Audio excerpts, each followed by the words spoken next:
Hey guys, Sean here. Welcome to the F1 Word Answer Sunday Live. How are we all doing? Are we all well? I'm well ready for this one. It's been a week since the Sunday stream, 2 weeks since the Sunday stream, and obviously we were live on Wednesday as well. So we've got Jonty back tonight as well.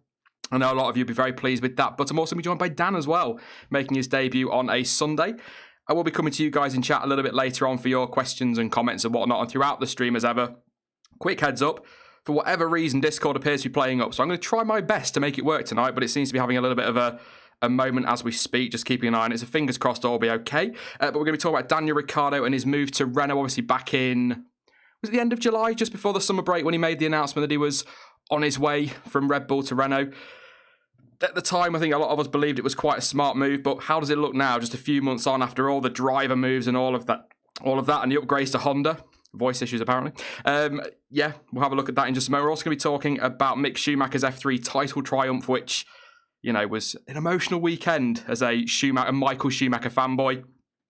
We'll also be talking as well about those last 4 seats on the driver market and who might be filling them.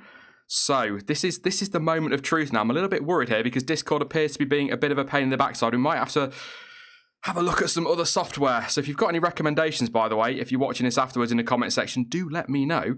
But it still seems to be playing up a little bit. There we go, try that one. And I'm going to start by saying, fingers crossed this works. Good evening, Jonty. I have missed your voice, mate. Good evening, everyone. Good evening, Sean. Yeah, it's great to be back. Shame I missed Wednesday. I'm quite good about that. Yeah, I think we had quite a good stream on Wednesday. It's just a nice chilled chat, but yeah, we'll definitely get one sorted for another Wednesday, mate. So it's great to have you back, and it's going to be awesome to get some opinions. I've got people now giving me advice on alternatives to Discord because it's playing up again. So if I go Robo, massive apologies in advance, but it's becoming a bit of a habit now. But also, making his debut on a Sunday, no pressure, mate. Good evening, Dan. Yeah, hopefully no pressure. It feels very different being here on a Sunday, but I'm looking forward to it as always. So, yeah, let's crack on with it. Yeah, definitely. I'll let you take charge, mate. I'll take the evening off. We're going to kick off with Daniel Ricciardo because obviously I was just saying at the start there, when he made his decision, I'm sure just before the summer break, wasn't it, Jonty? Right, just before the summer break, I seem to remember a conversation where we were talking about how it felt like the right decision long term for him. Do you still think that was the right call, looking back at it now? I'm not sure now, to be quite honest. With the way that their power unit's been seemingly more and more unreliable as they try and eat more power out of it, it's a bit worrying. Yeah, what about, I mean, actually, I'm going to come to you actually and ask how you felt when that decision first came. Obviously, I've seen your video, but not everybody, maybe not everybody hasn't seen that. So what was your initial reaction on that day when the news broke about Ricciardo? Well, at the time, all the way back in the summer, I if I remember rightly, I could be wrong, but I was quite happy with it, mainly because at that sort of time, I thought it was a big mistake from Red Bull going with the Honda engines for next year. But like Jonty says, now we're getting to the end of the season, it almost looks as if the Honda's almost on a par with Renault. So it's definitely looking like a completely different story now. But at the beginning, I was definitely all for the move. Yeah, I was very much the same because Honda were all right, weren't they? End of July time, they were doing okay. The progress was there, but they weren't looking like they were about ready to start challenging anywhere near the sharp end of the grid. But I genuinely believe, and this may be me being absolutely crazy, Jonty, but I reckon if you stuck that Honda in the back of that Red Bull now, this year's Honda as it stands since the Japanese Grand Prix update, I reckon they'd still be comfortably third. It does look that way. Honda has certainly pulled out quite a bit more power in the last few races. They've been doing a fair amount of updates, and it's seemingly a little bit more reliable as well. So it's looking good. Yeah, it feels as well. I mean, I look back to Japan and look at the performance there. It's the most recent one, obviously, to look at. And obviously, that's when the big update came. But they did look... I feel like they've stolen the march a little bit, to be honest, Jonty, on Renault. I think they are now probably marginally, and we are talking marginally, in terms of performance, probably the third best engine on the grid. That'd be a fair comment. Looking at the results, looking at the pace, certainly in qualifying. I just look back to Japan and I think when they were talking about this big update, I thought, yeah, I can believe they're bringing something. Didn't think we'd see too much, but definite improvement there, Dan. And it's positive for Toro Rosso for the rest of this year, but also for Red Bull next year. And of course, Honda have already said they're going to sling a load of updates on this left, right, and centre between now and end of the season as well. So, in theory, the Red Bull decision at least looks like it was the right call. Yeah, it really does, which I think a lot of us would agree. It's a bit of a surprise, especially considering where Honda have been for the past few years. So I'm not going to jump to any conclusions just yet. The Japanese update, we've only had one race to see that, and that could have been that Renault had a bit of a difficult weekend, although they've had a couple of difficult weekends in a row now. But I want to see next time out in the USA, and then I think we'll have definitely a better picture, because last time out, like I said, it could just be a fluke from Honda, but it doesn't look like it. So yeah, at the moment, looks good for Red Bull. Looks good for Honda. Nick in chat just saying there about Honda's resources. They correct me if I'm wrong, Jonty. I'm going to come to you on this because you seem to know a bit more on this sort of thing than I do. I don't know where you can find the info, but Honda are a bigger organisation than Renault, aren't they? You would assume so. I don't actually know that, but I can look it up. But you would have to think so. There's a lot more Hondas around, especially over with the market in the US. You've got Acura, which is just a different brand name that they use over there. I have no idea why, for certain cars. And they do a lot of sales over there. So yeah, they've got to be bigger than Renault. So they've got, basically the point I'm kind of making there is they've got the people, the personnel, the money behind them to really continue to grow, whereas Renault maybe, although they're not exactly skint, it might take them a little bit longer to put those updates on and maybe move forward. But that's the Red Bull side of it. I think we've talked about it a lot, about how I think it was the smartest move for them to make, to be honest, if they want to start trying at least to compete at the front. But a lot has changed, Dan, since Daniel Ricciardo made his decision. Not least the fact that the big rules reset we were expecting in 2021, which many believe was part of the reason why he decided to go to Renault, may not be happening now till 2023. Yeah, it's a big concern. I think not only for Daniel himself, but for a lot of his fans and for most viewers of F1. He is one of the best drivers on the grid, and we want to see him fighting at the front. And we all know he's got the talent to be world champion. Part of me thinks, well, Renault really seem to be backing off the pace this year. Is that them focusing on next year's car early? It's hard to say. And I doubt they'll have the real big swing next year to be fighting with those top three. So it's not looking great for him. But Renault are a manufacturer, and the progress they have made in the past 3 seasons has been incredible. So there's still a bit of hope, but it's not quite looking as rosy as it once did. No, absolutely. And I sort of look at other things as well. You know, this big rules reset was coming. Renault really need that, and so do Honda, not just Renault. Honda need it as well to make that big jump forward to at least take the fight, I suppose, to Mercedes and Ferrari. You know, you look at Red Bull this year, and you look at China as an example, Monaco. I know they're very specific to them, but if they've got a half-decent engine in the back of that car, you know, a Mercedes or Ferrari, I think it's a pretty fair assumption, Jonty, to say that they would be probably runaway title winners, Red Bull. Oh yeah, easily. Yeah, that's a fairly safe thing to say. We've seen that. They've been struggling around with that engine all year, and they're still always right up there, sometimes challenging for the pole in qualifying. So if they had any other engine, they'd be in the title fight.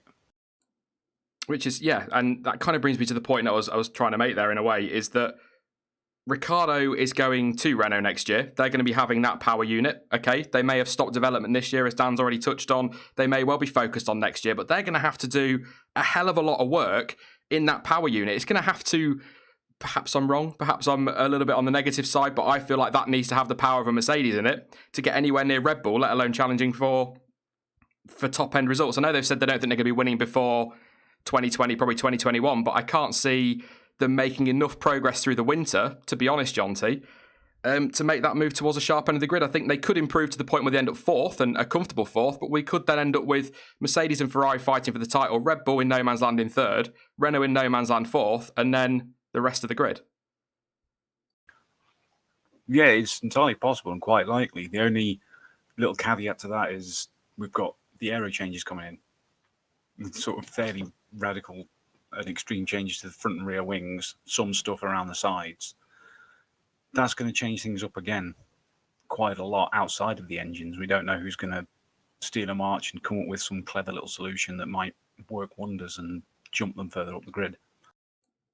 That's a really good point. I'd not even thought about that, to be honest, too much. I was too busy thinking about engines and whatnot, whether it been Renault and Red Bull switched to Honda. But maybe in a way that makes you look at Ricciardo's decision and think, why not stick with Red Bull? If we'll get onto the other side of it in a minute, but if we're just talking on the technical side of it, why not stick with Red Bull? Because you know what they can do with the aero side of things with Adrian Newey on board. Yeah, true. I mean, with aero changes coming, you would stay where he is, logically. That would be the most sensible solution. But we've still heard nothing about him moving anywhere, so it's odd. It's like Dan said, though, isn't it? It's at the end of the day, Renault are a manufacturer. They're a works team. It's where you want to be. It's where the money is for a driver. Also, I think he's more likely, and we are going to talk about that side in a minute, but I think he's more likely to get the team around him, isn't he, as well, Jonty, at Renault, than he is at Red Bull? Oh, yeah, absolutely. I mean, they haven't come out and said it point blank, but it's pretty obvious that Red Bull is gearing up their whole sort of setup to support Max. He's certainly the big PR draw at the moment. We've already had the FIA going out to inspect Zandvoort and whatnot, with Whiting's comments last week, can't remember. So they've put all their eggs in that basket. So he needs to be a team of his own, that he can make his own. I seem to... You say they've not said it. I'm sure. I might be wrong. I might be completely wrong. But I'm sure when he signed last year, Verstappen, which I think is almost exactly a year to the date, actually, not far off, about a week off that, they said that the long-term plan was to build around Max Verstappen. So if you're Daniel Ricciardo, do you really want to be number two? And I know Red Bull have said, Dan, that they have equal status. But if you've already come out and said you're building your team around one driver, it doesn't matter what you say to the press, that second driver is not going to have equal status completely. Yeah, exactly. And considering Daniel's been the number one now for so many years, that's not the sort of environment you want to be a part of. And yes, we can say going to Renault, he's going to be number one. He most likely is. Hülkenberg's still a strong teammate, and there's always a knock-on effect. But he will be that number one, even though Hülkenberg's a great driver. So in that sense, you're right. It's silly not to make the move, especially considering how good Max is. You can say, oh, Max is going to be first driver. But if Ricciardo's outperforming him, that makes the team look stupid. So it's a strange one. But like you say, when you put it like that, it's definitely silly to stay in a team where he's not going to be given preferential treatment. He doesn't want to end up... I've seen this term a lot. I'm not entirely sure I know what it means. But I see this term a lot. A bit of a whipping boy. He doesn't want to end up as a whipping boy to Verstappen, if that makes sense. Yeah, I think that's fair. I think whipping boy means a bit like a Bottas. Sorry. No, but I'm not going to put it that way, but okay. Well, yeah, I've probably angered a few Bottas fans there. Yeah, he doesn't want to be that. And especially at the moment, his awful run of form on... Well, not even just the race pace and reliability, but even qualifying hasn't quite been there. It's starting already this year, where if he continued it into next year, he might very well be that. So no one in Formula One wants to see Daniel Ricciardo become, quotation marks, a whipping boy. No one wants to see that. So definitely when you put it from that point of view, moving to Renault or just moving away from Red Bull, like full stop, is the sensible thing to do. Yeah, I mean, I don't know. At the time, it made total sense. I think it still does now when you look at everything together. Going back a few years, not too far, Jonty, so we don't need to rack our brains too much, but going back a few years, I'm sure you'll remember, Dan, as well, the Mark Webber effect at Red Bull alongside Sebastian Vettel when Vettel came in after Webber had been there a while, kind of ended up with a team bit built around him, didn't he? And then things like getting the new front wing taken off his car and put on Vettel's car at Silverstone. Do you think Ricciardo's looked at that and gone, I don't really want to end up in that situation at all? He's too good for that. Oh, yeah, absolutely. He is definitely too good for that. And like you say, mentioning the Webber incident, we've seen that Red Bull aren't beyond pulling tricks like that. And I don't think Ricciardo would react well to it. that would really cause bad blood within the team and could potentially lead to incidents on track. I don't think he'd take it.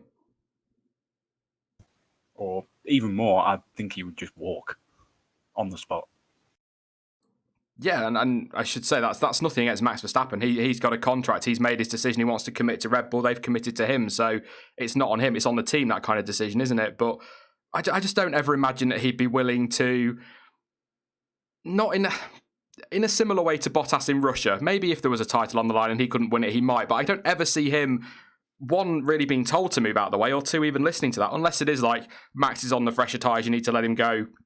Otherwise, we're not going to get a podium in this race. But I don't ever see him giving up a race win to allow Verstappen through. I don't know why. He's such a nice guy and he seems like so amenable in that respect. But I just don't ever believe, because he's got such a passionate side. And we saw it, didn't we, in Japan after his issues when he crashed helmet on in the pit lane, that real proper rage moment and his voice afterwards and how angry he was. He's got so much passion in there, but you don't always associate the ruthless side of a Formula One driver with Ricciardo because of the way he is in front of the press. That's getting very much into his psychology of him as a person as well as just a driver. It's really hard to call because apart from the odd few moments, like the ones you mentioned, he's always happy and smiling, even when he's, gone out with reliability issues or what have you. He's still very positive in front of the camera. So that's a hard one to call. I wouldn't like to try and judge him from what we see just through the TV. That's a fair point. I like to just throw things forward like that and stir the pot a little bit, I guess. But do you think to be honest, Dan, do you think some of Ricciardo's decision to go to Renault was limited options? Or do you think his preference was to go to Renault? Or do you think maybe he did have an eye on that Ferrari seat as the reports were and the rumours were claiming at the time? It's difficult. Reports and rumours, I think we all know. You've got to take them with a pinch of salt. But I think realistically, Renault wasn't his number one choice. I think that's probably fair to say. I think probably he was looking at that Ferrari seat, and even to a certain degree, that Mercedes seat that at a time did look like Bottas might be on his way out. So I don't think Renault was his number one, but I also think he was looking for a way out no matter what. I do believe that. And I think out of all the options left, Renault was definitely the best choice available to him. So if you look at it like that, then yes, he probably was looking for Renault, but I don't think they were quite at the top of his list. It's quite a last-minute decision, though, wasn't it? If you believe Helmut Marko and that. I think he said to them on the Tuesday he was staying, and then on the Thursday said he was leaving after Renault made a last-minute approach. So that, to me, that's not that it's not a well-thought-out decision. Like you've said, he probably was looking for a way out and wanted to go, and when the offer came, he was always going to go. But it's not like, it doesn't feel to me as though he sat down and spent a few weeks thinking, Renault are a good option. Unless, of course, he knows more than we do. He may have been shown some very interesting stuff on next year's car that really, really turned his head. Yeah, that's very true. And I forgot about actually that it was almost, if he was staying, if he was going, even behind closed doors, that seemed to be what it was. So I definitely don't think it was a rash decision, as in just one day he woke up, bang, I'm going to go to Renault. But I can imagine it coming down to, do I go to Renault? Do I stay at Red Bull? And I can imagine him in his head going back and forth, because, we've got to throw it out there. This is a huge risk. This is a major risk because at the end of the day, Renault next year, like you say, Jonty, with these aero changes, they could end up going backwards. We say, they could move forwards and they've done well in the past few years, but they could go backwards. So it is a major risk. But yeah, it's very difficult to say whether he really wanted to or not, but we'll just have to wait and see, I suppose. It's a great point in there, actually, Dan. You've made it did feel, and again, Jonty, I don't know if you agree, but it did feel very much like you can either stay at Red Bull or go to Renault because they are your options. And he just sort of went, do you know what? As he said himself, to be fair, do you know what? I need a change. I don't want to be number 2 to Verstappen. Let's go see what's going on at Renault. Yeah, sometimes it can work like that. Just that change of scenery, change of personnel that you're working with, that can make a massive difference to his mindset and how he attacks everything. And we don't know what plans Renault have got in place. Whether they are prepared to write off the next 2 years to prepare for the big changes in 2021. That could well be something he knows. Yeah, absolutely. That's what I said. That's Dan, didn't I? He could have been shown anything from Renault for the future, and that's obviously turned his head as well. But we're going to move on from this in a moment. But I'm going to come to you first, Dan. So with everything we've discussed, the Verstappen effect, whether or not the power unit is going to be better on the Renault, or the big changes in 2021, with everything thrown in, the benefit of hindsight, do you think he's made the right decision? I do, yes, 100% actually. 100% I think he made the right decision, yeah. What about you, Jonty? Yeah, but only on sort of his personal standpoint. I don't think Renault are going to be able to compete, certainly next year, but it's going to be better for him not being in the same team as Verstappen.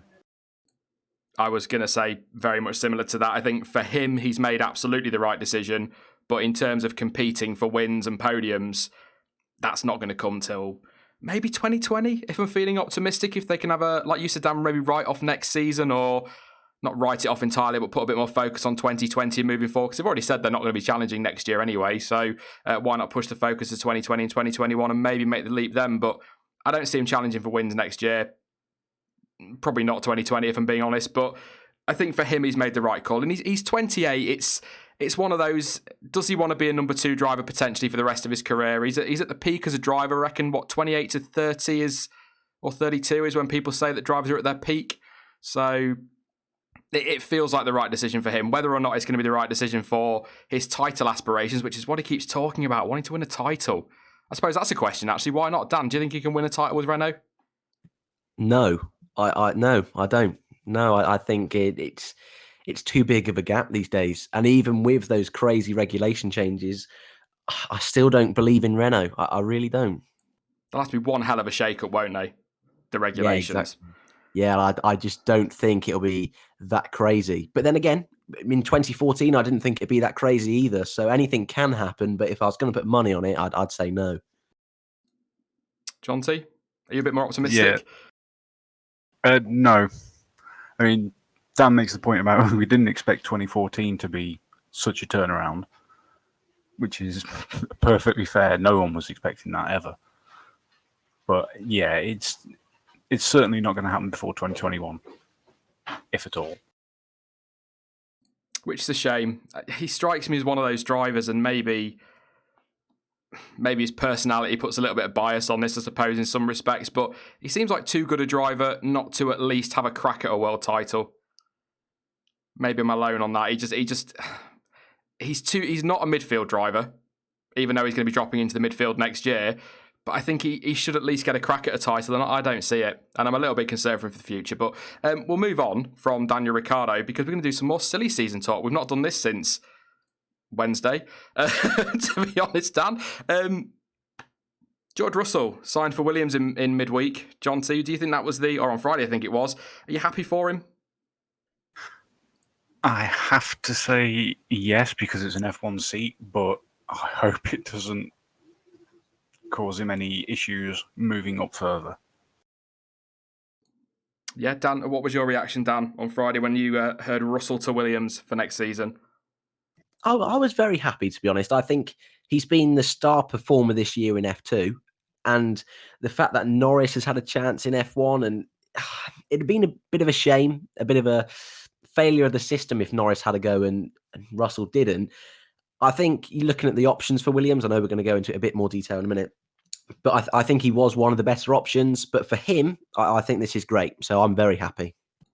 I'm glad you brought that up about Norris, because I said in the video I did on Friday on George Russell that if Norris is considered good enough to be racing in F1, then George Russell absolutely is good enough to be racing in F1. So completely deserved a seat. I think it's a good place for him.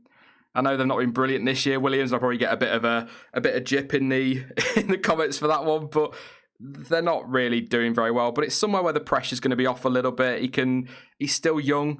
Mercedes very much look at Esteban Ocon as the next one to join their team. So it gives Russell a few years to kind of learn his trade, cut his teeth, as I like to say, at the back end of the grid. And I think it's good for him. But we'll talk about Williams' options now, because Esteban Ocon apparently is in the frame, according to Claire Williams. She said they would be, I think she said, crazy to not consider him. And I think we'd all agree that anybody that doesn't at least consider Esteban Ocon is mad. But I don't see it, Jonty. I will be absolutely gutted if Esteban Ocon is not on the grid next year, but I cannot see Williams taking 2 Mercedes drivers. I can, because we've still got the rumoured talks about a closer technical tie-in with Mercedes, potentially being some kind of B team to them.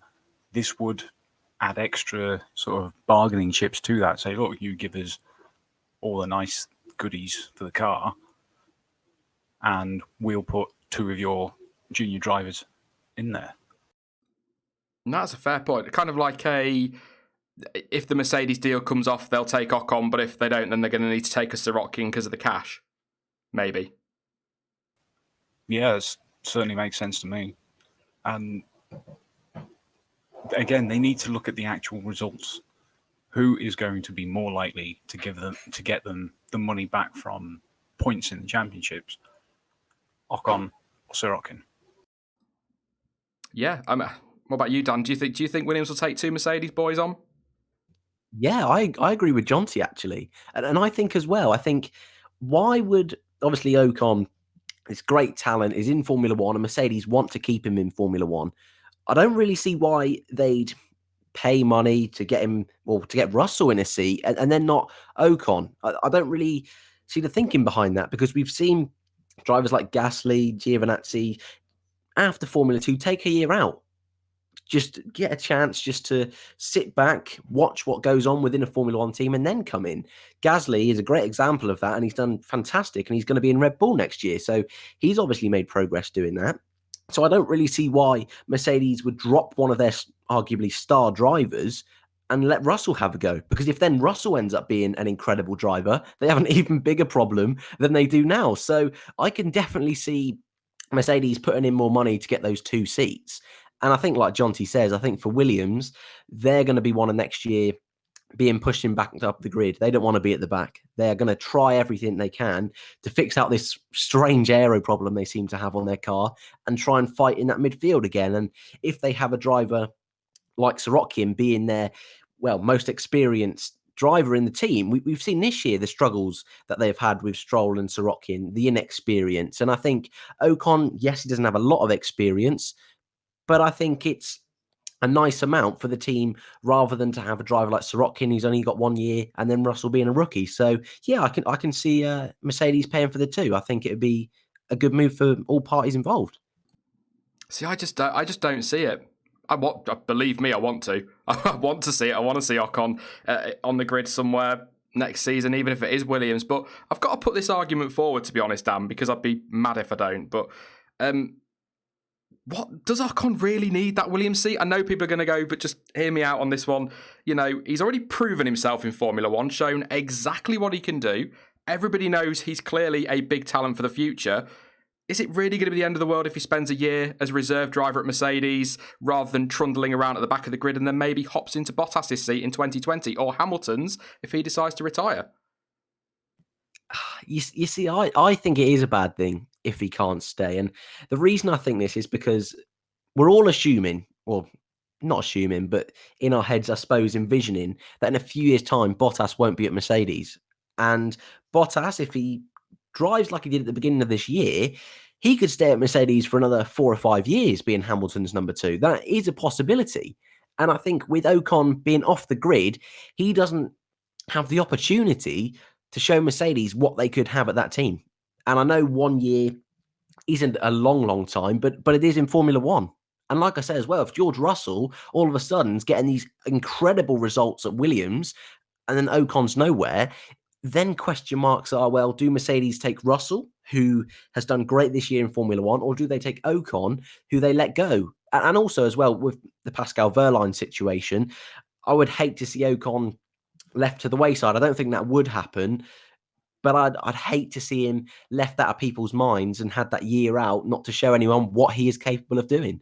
But I do see your point there. It's not the end of the world, but I think it definitely could be. It's a very strange one there. So I'm a bit on the fence, really. You probably could tell that.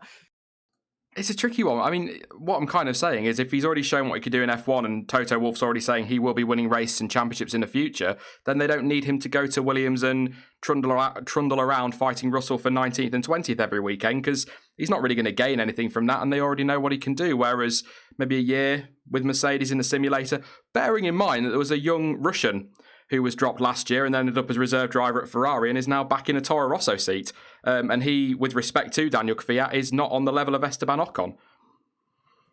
Yeah, that's fair enough, actually. That's a good point. I mean, we'll never be able to tell, really. And I think it all depends as well on where Williams are going to be. Because I think, like you say there, if they are right at the back of the grid again, they can't move forward, then there is really no point. But I think I personally, I'm holding out that Williams will be able to push a little bit further up. I don't think they'll be best of the rest, but I'd like to think they're at least picking up points on a more regular basis than this season. So I think if they are going to be in that midfield fight, then yeah, I think Ocon should be at least within a chance of getting a seat. But I think, like you say there, if he's at the back of the grid, DNF in most weekends, struggling in practice and qualifying, then there is no point. I think you're right there. I'll let you add something to that in a second, Jonty, but I'll throw something else to you as well, Jonty, on this one. I have no doubt in my mind that if Mercedes turned around tomorrow and said, do you know what, Esteban, off you go, mate, go and find yourself a seat, you're not part of our programme, he would sign for Toro Rosso in a heartbeat, or they would sign him. Oh, yeah, absolutely. That guarantee that would be the best option. It's the only real seat other than Williams that's left. But I can't get past this. The relationships between Mercedes and Williams, as people have been saying in the chat, that Williams is struggling for money, Mercedes most certainly aren't, and Mercedes can just sort of call the shots. We also have to look at the engines. That engine is the only thing that's stopping Williams from being lapped after 5 minutes at the moment. Can you imagine how slow they would be with Renault in there? So, could they be turning around saying, look, if you want to keep those engines, you have who we say? Yeah, it's a good... I mean, from a Mercedes point of view, a closer tie to Williams makes sense. They kind of get a junior team, but at the same time, don't have to pour as much money into, say, a junior team like Red Bull do to Toro Rosso. They get their drivers on the grid, and there's a bit of backing there for Williams. For me, that's win-win for everybody, but I think Williams are quite stubborn in many ways. They're very much like, no, a constructor means this, and we want to keep our constructor status, which in many ways I applaud, but from a business point of view and the way F1 is at the minute, that could end up crippling them. It could, but it's a little bit contradictory for them to say that, because they had much closer ties to Renault in the early 90s than a lot of people will realise or they will let on themselves. That's true. That's very true. That's maybe one for another stream, actually, discuss Williams and a bit of Williams history at some point. But let's just forget Esteban Ocon, as hard as it is, I know. Let's just move on. Other options for Williams appear to be Sirotkin, although I've heard this week, John, I don't know if you've seen anything on Twitter, there's some issues with his sponsorship, or apparently there's some issues with sponsorship. No, I missed that entirely. I'll have a dig around for that and maybe find some tweets and retweet them on Twitter later, or discuss them maybe in one of next week's streams. But there's something not 100% there on his sponsorship. Other option, Markelov's been named a lot, but that's gone really quiet lately. But the one that I think, if it can't be Ocon, I think the one that a lot of people would prefer is Robert Kubica. But as I said, pretty much all year, Jonty, I can't see it. I would love it. It'd be brilliant. It'd be a great story, but I just can't see it. Yeah, I can't at all. I would love it, and it would bring a lot of money in, a lot more than people realise, purely, as we said before, for the PR fairy story on, life-threatening injuries coming back after so many years. Sky would be making little sections about it all year next year. But it just doesn't seem viable. We've got 3 British drivers on the grid next year, Jonty. Sky will be too busy with that one. Well, yeah, true. For being honest. But yeah, I mean, if I were to put money on it right now, Dan, so I'm going to get this completely wrong, I would say Russell and Sirotkin. Because Sirotkin, if there are no sponsorship issues, he brings money, which is going to help Williams out. But also, and I said this in Friday's video, Sirotkin's been solid this year. He's not been amazing. He's not one of those drivers you look at and go, wow, that guy's going to be a world champion or winning races or fighting in the top 3 teams anytime soon. But he's been more than a match for his teammate who's got experience in the sport now, and he's been pretty solid all year. So I think even if you forget the money, you could argue that he maybe deserves a second season. Yeah, and I've been pleasantly surprised with him as well. I mean, I remember back to this time last year, really, when it started, rumours were coming about that Sorokin might get that seat, and everyone said, no, he's not good enough for Formula One. He's too young. No, we don't want him in Formula One. Then when it was announced he was going to be in Formula One, again, all these crazy stories that he does not deserve to be in Formula One. He's nowhere near good enough. It's going to be an awful year next year. He shows up in Australia and he's fine. But as the year has progressed, he's put in some really solid performances. Monza in particular, he drove a great race there, and Williams was a better car than it was most of the season in Monza. But he's put in some really great performances this year that arguably have gone under the radar a little bit because of how far back Williams are. But he's been good. I think you're right. I don't want to get carried away and say he's a world champion driver. He's a race winning driver, even a podium sitter. I don't think he'll ever be on the podium, but he's a solid driver. He's a good driver. He's definitely, I probably wouldn't put him in my top 20 in the world. And a lot of people say, Formula One should be the top 20 drivers in the world. I wouldn't put him in that top 20, but I think if you look at who's available for Williams, I think he's definitely a top option. And I think he deserves a second chance as well, which doesn't happen too often in Formula One these days. But I think you're right. If I was going to put money on it, I'd go with Sorokin and Russell as well. One thing I will say is Sorokin probably gets the award for most bizarre retirement of the year with that plastic bag in the brake duct in Australia. So that's one award for him this year. But we're gonna move to Force India, but with a little hint of Williams in there as well. Stroll's going to be at Force India, isn't he, Jonty? Let's not even. It's not confirmed, but come on, he's going to be there. You'd be crazy to think he won't. He won't. Absolutely. I'd be stunned. If it doesn't happen, you'll have to pick me up off the floor. I'd be absolutely amazed. Stroll will be there. Even Claire Williams kind of hinted at that already this week. So, but his teammate, now Sergio Perez, has been talking quite a bit about how everything's done and dusted and he wants to stay with Force India and how much he loves the team. And the team are quite, open about how fond they are of him, which is absolutely fine.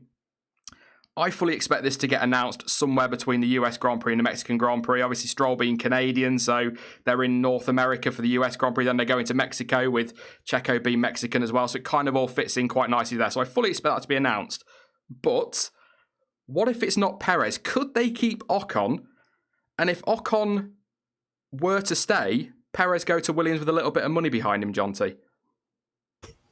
Well, I don't know if you saw them, but I saw a few hints of rumours this week, which I've kept to myself, ready for Sunday, because I knew you were talking about this. There was actually some credible people. I think Matt Bishop, Luke Smith, some people who are going to get the rumours quite early, that a certain Rich Energy have been talking to Williams about sponsorship. Really? Yeah. In which case, if that did happen, they're very small rumours, but they have been just floating around. And if that did happen, they wouldn't be taking Perez. No. Oh, that's thrown me. I love it when you do that, Jonty, because I'm sort of like, wow, that's... I'd be surprised in many ways, but obviously there's no sponsor there for Williams, is there? No title sponsor. So Williams Martini Racing become Williams Rich Energy Racing, maybe? Possibly. You never know. And the other rumour, I don't know how much there was to it. It might have been more of a suggestion. There was some talk of Sirotkin going to Toro Rosso. And we do know that Red Bull have talked a long time about possibly selling on the team. And we still have Dmitry Mazepin very interested. 2 Russian drivers. Russian billionaire buying out the team. Maybe tie in with Russian time somewhere. See, there's still crazy rumours floating around even now, even at this late stage.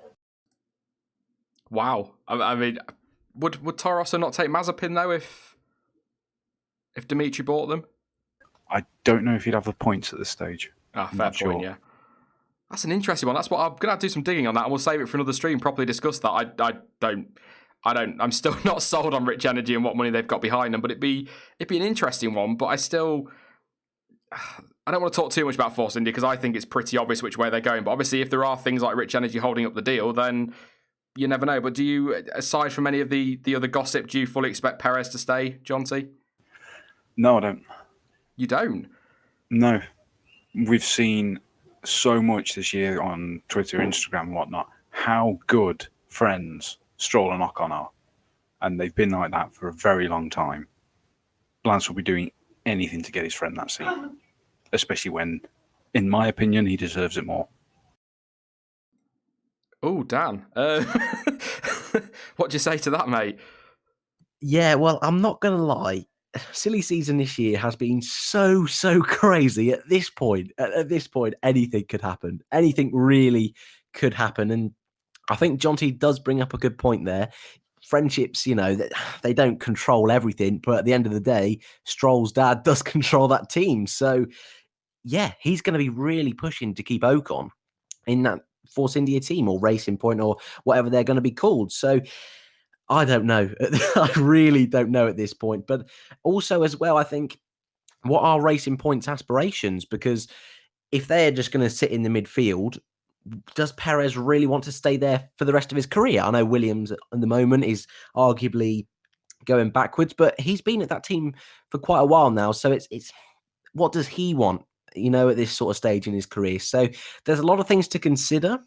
I think I think a lot of us would like to see Ocon get a seat anywhere. So this would be great if he could stay at the team he's at. But I don't really read too much into these sort of rumours, and especially mention Rich Energy. I mean, at this point now, they could say anything and people would start talking about it. They're an interesting company for sure. So I don't really know what to think of this, to be honest. At this point, like I say, anything could happen in silly season. So I'm just going to wait for anything. I can't see past Perez. I look at what he's been saying and what Force India have been saying, but I just think if we hear nothing by Mexico, it won't be Perez. I'll put it that way. Because if they're going to make the announcement like they did Fiat at the Russian Grand Prix, Toro Rosso did that, obviously. I think that's the way it'll go. So if we don't hear anything by Mexico, then I think Perez will not. Having said that, here he goes, tinfoil hat on. Sergio Perez did say his future would be announced by Singapore. We're now going to the US Grand Prix, Jonty. That's 3 races late. So something's going on. Yeah, I mean, it's a fair shout to say if we haven't heard by Mexico, but the way this year's been, it might be announced in February.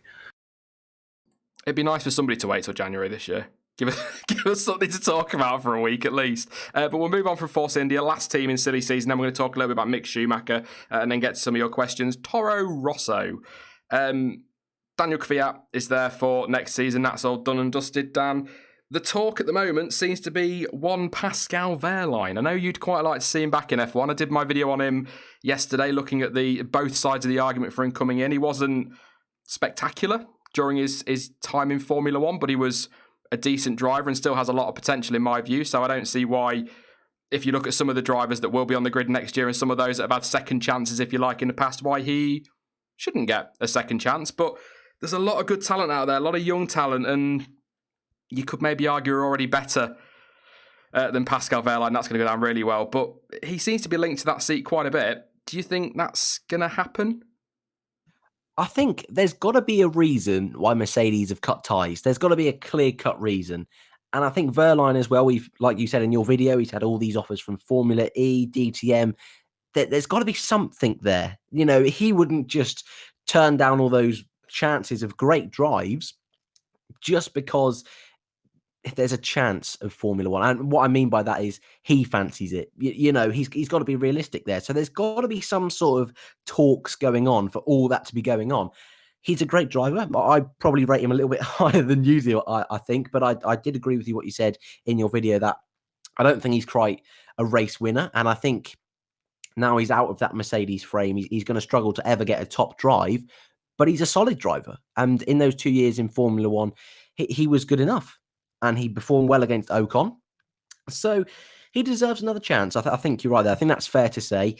It's just Do Toro Rosso go with an out there pick like they did Brendan Hartley when they brought him in? Because at the end of the day, Pascal Wehrlein isn't going to be that world champion in the future. So it's a very difficult one. Like we've said all year long, Red Bull with their junior program, at the moment, they're stuck. They don't have any clear choices. And bringing Kvyat back, that's a perfect example of that. So it's a real question mark over that one. So I'm not really too sure about Wehrlein. But I know personally, I'd love to see him there. But I wouldn't put money on it, if that makes any sense. Yeah, I'm a bit like that. I said in the video, well, you obviously watched it, so thank you for that, Dan. That's a view. Thank you very much. I said yesterday that I don't think he will go to Toro Rosso. I think this is a guy, I think you've kind of touched on it there, who wants to return to F1 and so will not commit to FE, will not look at DTM or commit to DTM just yet. He's just waiting to see if that seat opens up at Toro Rosso, if they come knocking. I don't think he will. But at the same time, I wouldn't be absolutely devastated if he came back. He's one of those that, why not? Why not give him a second shot? But there's so many out there. And one name that's continually linked, Jonty, whilst we kind of put Formula E in there, is Alex Albon, who obviously has signed for Nissan next year in Formula E. Obviously, that's a contract. As we know, in Formula 1, contracts mean stuff all these days. And people can get out of them if they need to. I'm sure Red Bull could afford to buy him out of that deal if they wanted to. I don't see that happening, but he's another driver that I think Alex Albon is good enough to be in Formula 1. Yeah, he's definitely good enough.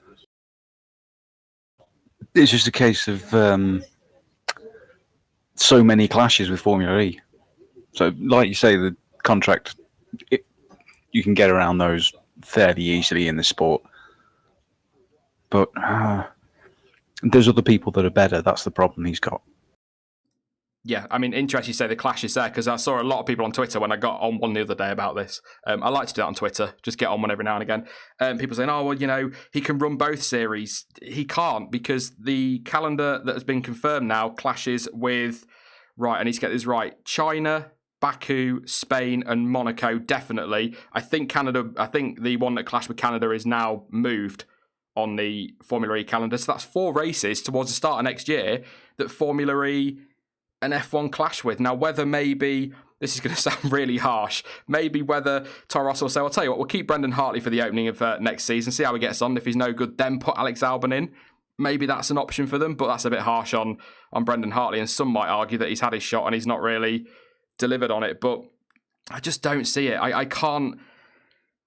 I like Alex Albon, and I do agree there are a lot of drivers that you could probably argue now that are younger or of his age that are probably at a higher level, but I kind of want to see him have a go, but then I want Markov to have a go in F1, and I don't ever see that happening. But I think Wehrlein, most likely, do you think, Jonty, or do you think there's another wild card out there we're all missing? Maybe Sirotkin. I know Ellie talks quite a bit about that on Twitter. Yeah, I mean, that goes back to the whole Russian team idea. But I would like to see Wehrlein there. I think he's definitely good enough. I think if he dropped by Mercedes with them leaving DTM, they have no need of a DTM driver now. And as for young F1 drivers, they've got Russell and Ocon. So there's not much room for Wehrlein. If Wehrlein was clever, he should be trying to get his foot in the door at the Scuderia, because they're now lacking a test driver. Yeah, true.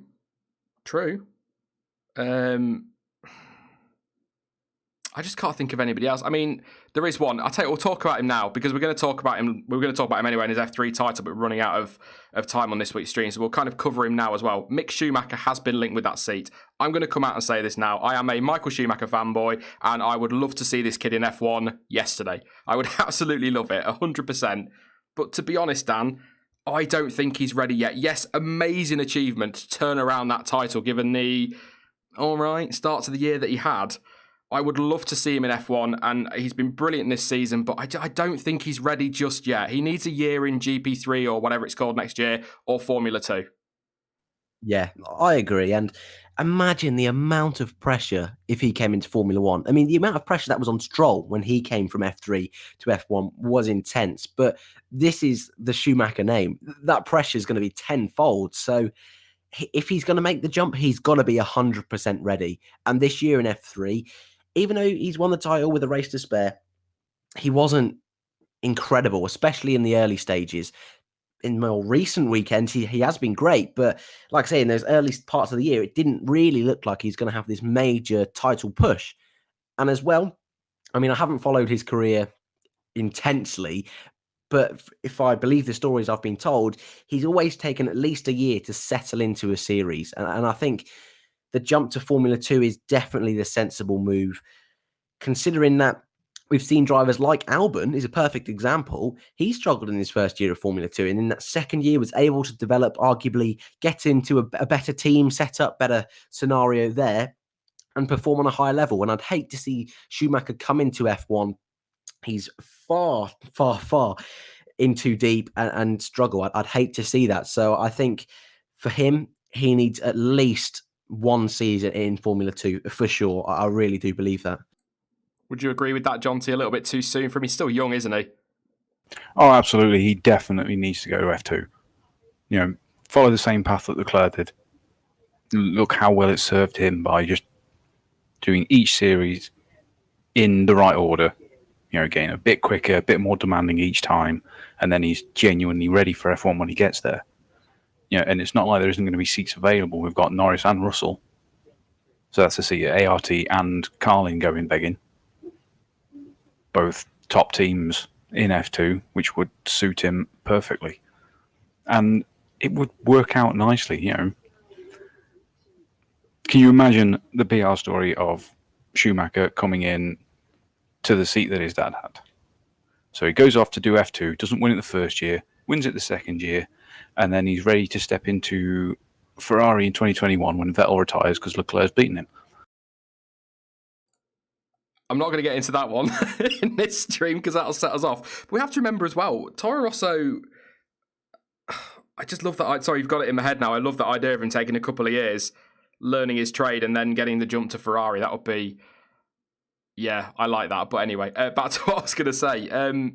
Toro Rosso is quite a brutal environment, isn't it, Jonty? And if he rocks up there next season a year too early and doesn't deliver in Helmut Marko's eyes, that could be, as we've seen with many drivers at Toro Rosso, that could be F1 career over before he's 22. Yeah, exactly. And he doesn't need that. And I do genuinely think Ferrari have got their eye on him. Agree. Purely for the whole story of it. Yeah, and I think they can see he's quick as well, can't they? Ferrari know. There's going to be a few comments now telling me that I'm talking rubbish based on some of the races lately, but I think Mick Schumacher to Ferrari would be incredible. I know Mercedes have apparently had their eye on him as well, so, I mean, either or would be pretty solid for any driver, wouldn't it? Yeah, but Michael Schumacher's special time was at Ferrari. I mean, can you imagine the scenes if he was to get on the podium at Monza driving a Ferrari? Be incredible. I mean, you never wanted to mirror his dad's career in many ways. It'd be great if he could be that successful. But could you imagine if he spends a year or two in F2, as you were saying, Jonty, cuts his teeth and then comes into F1 with Force India, who, of course, were Jordan, and then goes on to Renault, who, of course, were Benetton, then ends up at Ferrari. Could you imagine the press then?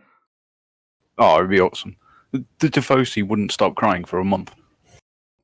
It'd be awesome. It'd be great. And I think we kind of all agree, don't we? Far too early for him, Dan, but he's such a talent. And it's a talent that I've been watching him for quite a while, obviously as a Michael Schumacher fan. I've been watching him for quite a while, and he's always had good pace, and he's always been clearly a very good driver and a strong talent. But this year, particularly this last maybe 4 months, he seems to have hit another gear, hit another level.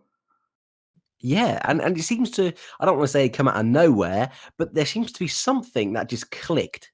And since Spa, he's been great. And you know what? If he can continue that straight away into Formula 2 next year, assuming that he gets to drive in Formula 2, which he most likely will, that'd be fantastic. And I think realistically, that's what a lot of people would love to see. You know, no one ever wants to see a driver struggle, which is why I think a lot of us don't really want to see him come straight into Formula 1. But he's definitely got the talent. And you know what? I don't think he'll be one of these drivers that goes into Formula 2 with a lot of hype and does nothing. I really think he'll have a strong season in Formula 2. So I'm really looking forward to it, assuming that he does get a drive. Yeah, it'd be great in F2 next year. We could end up with a very strong field again.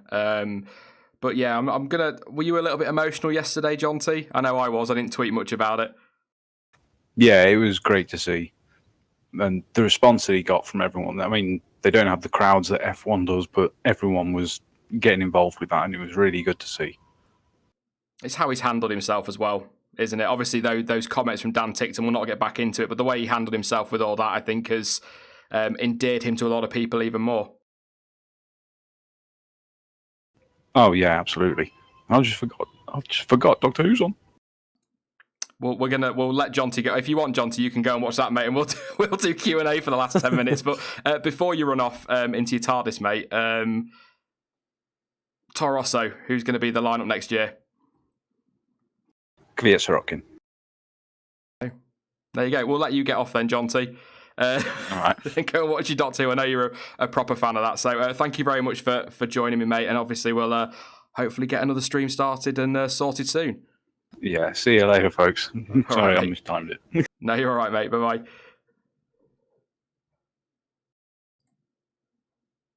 Yep, there we go. Sorry, just clicking the wrong button there. Yeah, so what about Toro Rosso next year, Dan? Kvyat and... You know what? This is probably a little bit out there, but I think Hartley. I'm going to go with Brendan. I'd love to see him get it, and I think the limited options Toro Rosso have. If I was going to put money on it, I'd go with Hartley. Yeah, is that more because of the limited options? Do you think?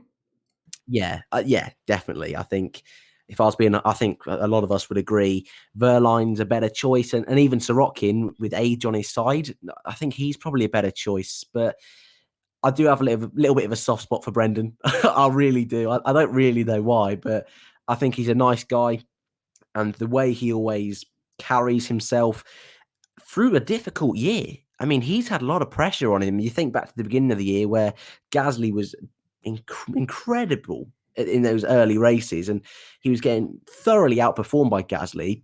All those rumors that he was going to get dropped by all these different drivers, he's come through that. And his qualifying this weekend in Japan was incredible. I mean, the pace of that car was great, but even to beat his teammate again under such pressure, we know that he's under pressure to try and get a seat next year. I think he's got a little something, and I hope he can continue this almost little bit of form for the rest of the year. But yeah, I think you're right there. It's more because of the limited options. Yeah, I'd like to see Verline get it, to be honest. I think, as I said in the video yesterday, he didn't destroy Ericsson. He wasn't epic. You know, I think I said the average gap was less than half a tenth between the two of them all season in qualifying. So it's not like he destroyed Ericsson, who many, and I kind of disagree, many see him as the worst driver on the grid. He didn't destroy him, but he didn't really do an awful lot else wrong. He picked up points in a car that was terrible 2 years running, did it with manner, of course, and I think, yeah, why not give him another go? But as I said yesterday as well, so much talent out there at the minute, Dan. It's crazy. It's difficult to overlook all of that. Yeah, you're right there. There's some really strong talents. I mean, even in Formula 2 this year, there's some guys, Jack Aitken, for example, someone who's got a lot of talent, but really hasn't had a chance to even show it yet. You know, Nick De Vries, he's going to be without a drive anywhere next year. There's all these drivers in the lower formulas that have a real chance of one day getting into Formula 1, but might end up being pushed by the wayside. So there's a lot of chance and talent out there. It's just going to all depend on what Toro Rosso fancy. Yeah, a few people asking about Stoffel Van Dorn, but I think he's off to HWA in Formula E next year, looks like. Yeah, I think that's all but confirmed now. But I mean, that was someone that, if I'm being totally honest, I'd just completely written off for a seat. So that's a good point, actually. Van Dorn could be an option, but again, if I was going to really nail down a point, I would say he's going to be at HWA next year in Formula E. Yeah, we'll move on to Q&A then. Or we could talk, we'll probably talk silly season now some more. I'm sure somebody will ask us some questions on that. So start popping your questions in chat. Are you ready for next weekend, Dan? US Grand Prix, Mexico, back-to-back, late nights in the UK? Yeah, I am. Although it'll probably be, I don't know if it is highlights or not yet on Channel 4. I've not checked, being a Channel 4 fanboy, but I'm really looking forward to it. I really am. And even if Hamilton gets it straight away, I'm not the biggest Hamilton fan. I'm not a Hamilton hater, but it's always nice seeing someone win the world championship. That's always nice. Even if you don't like the driver just that whole buzz that the championship has been won, it is nice to see. And also, as well, if Hamilton has some difficult weekends and Vettel really starts to, well, pull a championship out of nowhere, that'd be great to see. So, yeah, really looking forward to it. Yeah, I think it's live on Channel 4, the US is, but I'm not sure about Mexico, Brilliant. mate. So that'll be awesome. Let's take some questions. Sebastian says, who will replace Vettel at Ferrari when he leaves? I think we're kind of touching on Mick Schumacher a little bit there, weren't we? That sounded very wrong. Discussing as an option Mick Schumacher maybe, or possibly, if he can shine at Sauber, Antonio Giovinazzi alongside Leclerc. Yeah, I think it's Schumacher or Giovinazzi, but if the two of them aren't really performing, there's no one really apart from those two in that Ferrari academy that I think will have made the big enough jump by that point. We've got Callum Ilott, who might get a chance at Formula 2 next year, might be a bit difficult for him. He's probably the next one after those two that I can think of that might ever be in for a chance of a seat in Formula 1. So if it's not Giovinazzi or Schumacher, I think we're looking at a real left field sort of entry for that one. So that's going to be a real interesting one to look out for.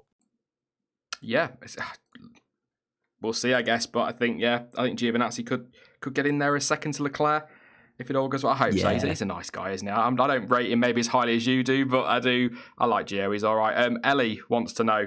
Bless her. I think we know what she wants really badly in terms of the Force India seats. Says, how much of a chance do you think there is of a Stroll and Ocon together? Stroll is going to Force India. That's we know that. It's all done and dusted. I would prefer Ocon than Perez. But I don't. I mean, there's a chance with them being friends, Lance Stroll, asking his dad nicely if his best mate can come and race with him. It could happen, Dan, but I still lean towards Perez, if I'm being honest. I think that's more likely to happen. Yeah, sorry, Ellie. I think it's a real slim chance, I'm afraid. I really do. I mean, there is all these rumours about, and there is a chance, but a very slim chance for sure. I think Perez and Ocon are very similar in level, to be perfectly honest with you. And I think it makes sense just to keep Perez for now, even though for Ocon and like yourself, Ellie, Ocon fans, it's not going to be the best of news. But I think it's a very slim chance for sure. Ellie says she's now heartbroken. Sorry, Ellie. But I will say, I think if you listen to what Toto Wolff is saying and what Esteban Ocon is saying, they're very much pointing towards a sabbatical next year, aren't they? They don't sound very optimistic. They don't sound like two people who are on the brink of a deal for next year. No, they don't. And as well, I don't want to say they're positive about it, but they're definitely bringing up the positives about all these drivers that have had a year out, come back and done great things. So, yeah, it almost looks done and dusted now, really, to be honest, doesn't it? Yeah, I think so. And that we'll stick with this for a moment because Storm says, why does everyone think Ocon is going to leave? Just basically what we've just said there. Toto Wolff seems to be pointed towards sabbatical. Esteban doesn't seem optimistic himself. And Perez has all but kind of said the deal's done and he wants to stay. So I think that kind of all points towards that. I'd love it if not. But then at the same time, Dan, we then could potentially lose Perez from the grid. So it's kind of, as great as it would to see Ocon on the grid, it's kind of almost a lose-lose situation in some ways. Yeah, exactly. The only sort of scapegoat to all of this is that Williams seat. And like we've said earlier on, they seem to be so set in their ways and stubborn. It doesn't look like they're going to conform to anyone. So, yeah, it's definitely a lose-lose. But I think, again, sorry to Ocon fans, I really think he'll be off next year. He'll come back for sure. But for next year, I don't see him on the grid at all, which is a real shame. I will say, actually, Perez isn't part of any driver program. So if Ocon stayed at, if Ocon stayed at Force India, what's to stop Perez going to Toro Rosso? That's a good point. But I mean, he won't. No, but, yeah, there's nothing to stop him. To answer your question, there's nothing to stop him, but I don't think he would. No, I really don't think he would. We'll move on from Ocon now. I'm not going to take any more questions on Ocon today. I understand why people want to talk about him, but there are a number of others. Fishing with Pim says, hi, Sean. Hello. Thank you for joining. We're going to be ending shortly, so apologies if you have just tuned in. I did see a question. A few people asking about Enam Ahmed. Surprised me this year. I got to interview him at Autosport's show last year, and he is Such a nice guy, so approachable. I know they tend to be when they're sort of in the lower categories and a bit younger. They're not quite so. They're not the PR machines they are in F1, and he's genuinely a really lovely guy. But I expected him to do all right this year, but he actually really surprised me, to be honest, Dan, in how well he adapted to Euro F3 and how quickly. Yeah, you know what? That's a lot of drivers in that category have really surprised me this year. So, do you think he'll get the big step up next year to F2? I think maybe another year in F3. It's difficult, but yeah, he's definitely been a solid driver. He was in the rookie title fight, wasn't he, for quite a while? Yeah. So I would imagine he'll be in this new International F3 series next year, which obviously is GP3 this year. And then maybe if he can perform again consistently, he might get that F2 shot and then go from there. But as much as I like the guy, I don't see him, and I hope I'm wrong. I really hope I'm wrong. But I don't see him at the same level as, say, a Norris or a Russell. So I think his road to F1 might be a bit tougher. And he could be one of those that maybe ends up drifting off towards Formula E long term. Yeah, he could. Unless, I mean, Sorokin's a great example. There's some drivers that just about stay on the bubble and then get a chance. So that could happen. But yeah, I think he's more likely to be one of these ones who gets close, but then doesn't quite make it. And then it's a Formula E or a series like that. Yeah, I think so. That's not a knock at him. And people sometimes forget, I know this is the F1 word and your F1 reviews, but there are other racing series out there if you can't get to F1. So he's not about to...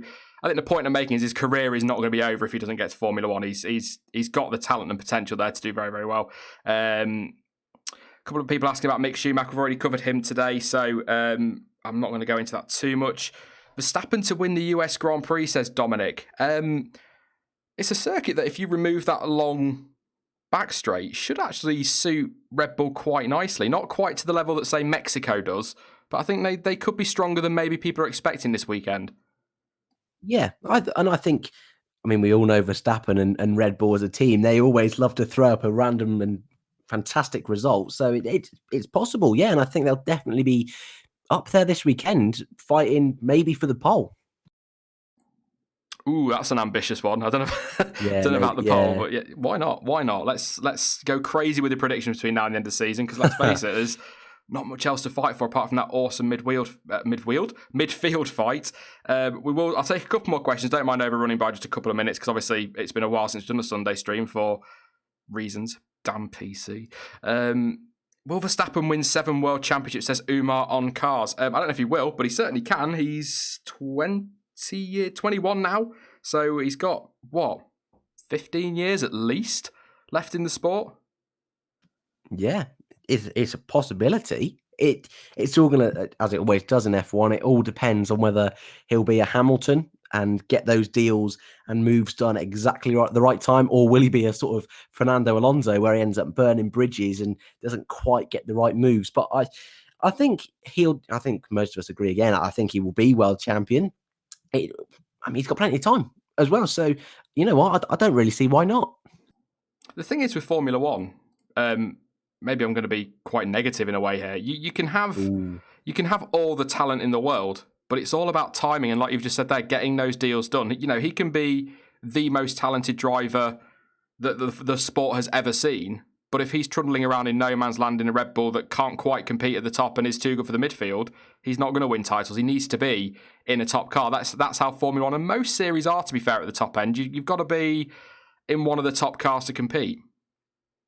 Yeah, exactly. But like you said, he's 21. I mean, Kimi Räikkönen, is he going to be 40, 41 when he retires? So in theory, you know, Max could have another 20 years in F1, so he's got plenty of time to do it. But then again, Fernando, look how long he's been in Formula One and look how long he's been regarded as one of the best on the grid. So you can never tell what's going to happen. But I'm positive. I don't think he's the sort of character that would burn bridges. And I think he's got a sensible management team behind him. And I think he's a sensible guy. So fingers crossed it goes his way, because he really is one of the best on the grid. But like we're sort of going over now, it will all depend on where he is and at what time. Yeah, absolutely. I agree with that. I agree.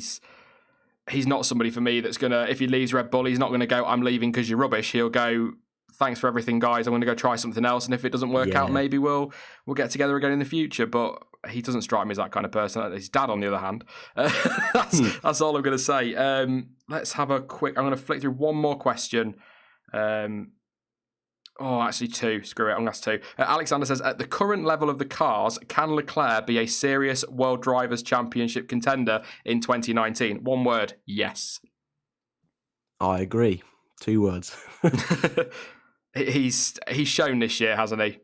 That he's clearly got the talent, and I don't expect him to jump in that Ferrari like a lot of people, probably in a bit of a joking way. I don't think he'll jump in that car in Australia and start battering Sebastian Vettel, but I think he will, come the end of the season, be right on his pace, if not mid-season. I think he's got that potential, and I think, I don't believe he's a number 2 driver like some seem to think. I don't think he's going there as an Irvine, a Barrichello, a Massa. I think they've been quite open about that Ferrari. A lot of people would argue Ferrari are losing a little bit of faith with Sebastian, so why would they bring their youngster through and make him that number 2 driver? I think he'll have a relative equal footing. I don't think it'll be 100% equal, but I think he can challenge next year, definitely, especially if Ferrari makes some more steps forward as they did this year and have the last couple of years, actually, to be fair, Dan. Yeah, I think you've put that perfectly. If I'm being 100% honest, I think he's going to be up there. Maybe not straight away, but I think maybe 5 races. I mean, look at this year. Those first 3 races, he did struggle quite a bit, but once he got that result in Azerbaijan, he really kicked on. And, I think we're all aware some of the things he's done this year have been incredible. And the move he made on Magnussen shows his wheel-to-wheel race in Russia, that was. His wheel-to-wheel racing is incredible, and this is a guy who means business. He's not going to sit around fanning about for a couple of years. He wants wins now. And you know what? I think he's going to win next year. And yes, I think you're right. I think he probably will play second fiddle to Sebastian in maybe the early stages, but it'll be nowhere near as much as it is this year with Raikkonen. So, yeah, I think he can challenge. I think he can. And if I was being honest as well, I think Ferrari probably will win that Constructors next year, the title. So hopefully for him, he can really put in some great performances and fight for the title. Awesome. Some positive vibes, Dan. I like it. Yeah, nice and positive. Naveen wants to know if there'll be another team on outside the top 3 teams on the podium between now and the end of the season. Obviously, Perez did that in Baku, as he's already said in the chat as well. But do we think we'd need a crazy race, wouldn't we, to see a Force India, a Renault, or a Haas on the podium? But a bit of strategy, maybe, a bit of chaos, pressure. Lewis Hamilton wraps up the title. He might not be going full throttle like we saw last year, maybe. But I think there would need to be some chaos, wouldn't there? Yeah, this isn't as positive a note. This isn't as positive. And they're not renowned, the last 4 races. They're not renowned for crazy races or even races that have amazing overtaking opportunities. So it's going to have to take something special. And you know what? I think, I should have really done a little bit of research before. But what was it? Not last year, 2 years ago, Brazil, where Max did that incredible drive in the wet, where everyone was spinning out and crashing out. If we have something like that, it could happen. So I never like to count it out in Formula One, and I always say you never know what's going to happen. So I will end up on a positive note, and I will say, yeah, why not? We'll have a random one in there. It can happen. Yeah, I think that was 2016. I seem to think. Yeah, I think it was. Yeah. I think you're right. That was the last question, but I've got a super chat in from Jonathan. Hello, mate. Thank you very much for your contribution. It's the last one for today. It says predictions for the last race of the season, and Vettel deserved a penalty. I assume you mean in Japan. I never disagreed with you until that one, lol. But anyway, howdy from the Lone Star State. We'll not get back into the Vettel debate in Japan. We covered that quite a bit on the channel. But predictions for the last 4 races, I think Lewis will wrap the title up probably US, but definitely by Mexico, I would say. I think Bottas can pick a win, but do you know what? Let's go positive. Let's really throw one out there. I'm going to go with Verstappen in Mexico. I'm going to say Bottas in Brazil and Raikkonen in Abu Dhabi. Okay, I think you're going on a similar sort of note with me, because I think you're right. Hamilton's going to wrap it up. I think Bottas will get given at least a win. And when I say given, I think Mercedes will be more lenient to him with the strategy. And yeah, I think I'd love to see Raikkonen get a win. I'd love to see that. The only thing there is Ferrari aren't quite as sentimental as a team as many of the others, so they probably won't see that as a priority at all. So it could happen. But yeah, if I was going to do predictions, Mexico, I'll go with Lewis. I think he'll. Actually, no, because I think he's probably going to wrap up the title this weekend. So I'll go Bottas. I think he'll win in Austin. It's Yeah, very much one of his tracks, isn't it? Yeah. So Austin, I'll go with Lewis. Then Mexico, I'll go with Valtteri. Brazil, I'll go Valtteri again. And then Abu Dhabi, I think, yeah, we'll throw in a Kimi just for that final bit of the icing on the cake of what has been a great season. Yeah, I'm just looking at chat. I just want to. I'm not saying any of those are realistic. I'm not saying that they're likely to happen. That's just what. It's kind of, to be honest, is what I'd like to see. In some ways, actually, maybe not Verstappen in Mexico. Maybe Ricciardo, last win for Red Bull. You know, if we're talking about what we'd like to see, actually, that's a lie. If we're talking about what we'd like to see, Leclerc wins at the US Grand Prix. Gasly wins in Mexico. Ocon wins in Brazil. And let's say... Oh, do you know, for you, Dan, Grosjean wins in Abu Dhabi. There you go. That's fair. Or Hamilton DNFs, and then we get a title fight in Abu Dhabi. That'd be beautiful as well. So, yeah, I mean, it's really what we'd like to see, isn't it? Rather than anything else than realism. But it's not a million miles away. Yeah, and I think, like you say, I think, you know, the Mercedes aren't going to be telling Bottas to jump out of the way if the title's all done and dusted and whatnot. So I think he'll be allowed to go for the win. And Raikkonen's already said he's not going to help Vettel anyway. So why not go for the win himself if he gets the opportunity? But then he had the opportunity in... that was a weird noise. He had the opportunity in Monza, didn't he? And that didn't really work out for him. So we're going to leave it there, though. Mate, because we are massively overrunning. But like I say, we haven't done a stream on a Sunday for a couple of weeks. So it seemed the right thing to do in many ways. So thank you for joining us this Sunday, Dan. I know race Sundays are a bit more awkward for you, but it's nice to get you on every now and again for a different stream. Yeah, thank you for having me. Sunday's definitely a lot of fun. So thank you for having me. And I'm happy to be on whatever Sunday ever again. There you go. You shouldn't have said that, mate, because you've had it now. Yeah, you've trapped yourself. But yeah, thank you very much, mate. And I'll probably talk to you in a bit. Thank you very much. Thanks, mate. See you all later. Cheers. Bye-bye. Yep, thank you very much, Dan, and of course to Jonty, who's gone off to watch Doctor Who. Bless him. I understand I'm a bit of a Whovian myself, but it's been an absolute pleasure to chat to you this Sunday. Things have been a little bit quiet on the channel of late, I know, with the PC issues, but back now. There is something that was it. Yeah, quick heads up for next weekend, Mexico and Brazil. Obviously, the timings are a little bit different in the UK. I've got neighbours to think of as well, so I don't want to be screaming and shouting and doing videos at 11, 12, 1 o'clock, you know, so I'm going to be a little bit more... the schedule will be slightly different. I'll post something tomorrow on the schedule. You're still going to get lots of content, but it'll be a little bit different just for these next 3 race weekends as we wrap up the season. We'll be in the winter schedule then after Abu Dhabi. God, that's gone so quick. What a season we've had. I know it's tailed off a little bit of late. We have had a good season, so it's gone nice and quickly, but... unless we get some big news, the next video on the channel will, of course, be Tuesday. I'll let you know about the midweek stream. Got some stuff on this Wednesday. Hopefully, I'll be home in time to stream, but I will let you know on Wednesday morning. Then, of course, there's all the build-up to the US Grand Prix and the content over the weekend. Back-to-back races as well. In the meantime, you can follow me on social media. Links to Twitter, Instagram, Facebook, and to Discord are all in the description down below. But as ever, thank you for watching. I've been Sean. This has been the F1 Word. Until next time, goodbye.